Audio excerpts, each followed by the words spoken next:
Bill canal road પર આજે એક સુંદર નજારો જોવા મળી ગયો આપણને કે જે રોડ પર બિલ કેનલની બાજુમાં જે જૂનો રોડ હતો એને બંધ થઈ વર્ષ ઉપર થઈ ગયું છે.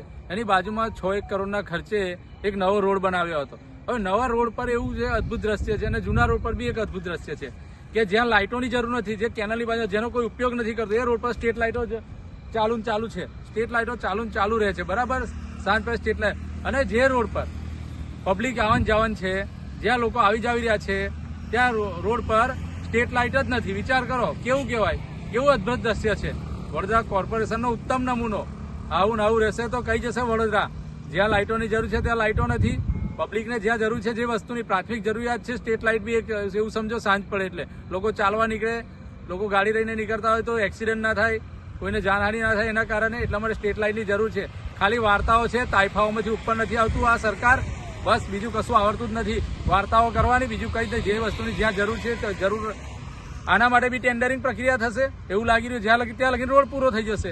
કોન્ટ્રાક્ટર એની જવાબદારીથી બી નીકળી જશે અને કોર્પોરેશનના તંત્રના અધિકારીઓ બી એમની જવાબદારી નથી. આવું રહેશે. વહેલી તકે આ ભૂલનું સુધારણ કરે કોર્પોરેશન અને વોર્ડ નંબર 12ના લોકો બિલ કેનલ રોડ પર રહેતા લોકોને રાહત આપે.